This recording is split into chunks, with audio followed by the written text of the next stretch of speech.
Hello guys, ഞാനിപ്പോൾ നിങ്ങളുടെ മുമ്പിൽ ഇങ്ങനെ നിൽക്കാൻ എനിക്ക് പറ്റുന്നത് തന്നെ 2 വർഷം മുമ്പേ എൻ്റെ ക്ലാസ് ടീച്ചറായിരുന്ന മോഹന മാഷും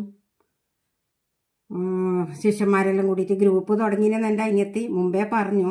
പക്ഷെ അതൊരു അങ്ങനെ എല്ലാവരും കൂടുന്നൊരു ദിവസം ഉണ്ടായിന്. അപ്പം ഞാൻ പോകുന്നില്ല വരുന്നില്ല എന്ന് തന്നെ പറഞ്ഞു അനിയത്തിയോട്. അപ്പം അനിയത്തി പറഞ്ഞു അല്ല എന്തായാലും വരണം എന്ന് പറഞ്ഞിട്ട് അവൾ നിർബന്ധിച്ചാണ് പോയത്. അപ്പം ഞാൻ ചെറിയ ചെറിയ കുറിപ്പെല്ലാം ആ ഗ്രൂപ്പിൽ ഇടാൻ തുടങ്ങി. അവരെ പ്രോത്സാഹനം കിട്ടി. അങ്ങനെ എനിക്ക് അതൊരു എന്തോന്ന് കോൺഫിഡൻ്റായി. ഞാനങ്ങനെ ഫേസ്ബുക്കിലും യൂട്യൂബിലെല്ലാം എന്താ പറയണ്ടേപ്പാ പോസ്റ്റ് എല്ലാം വന്നു. ഞാൻ അതിലേക്ക് ചേർന്നു. അതിൽ നിന്നും എനിക്ക് പ്രോത്സാഹനം കിട്ടി. നിങ്ങളെല്ലാം എനിക്ക് പ്രോത്സാഹനം തന്നു. ഇപ്പം എന്തായാലും എനിക്ക് CM ടൂൾസ് എല്ലാം കിട്ടിയിട്ട് ആ സന്തോഷത്തിൽ ഞാൻ നിൽക്കുന്നു.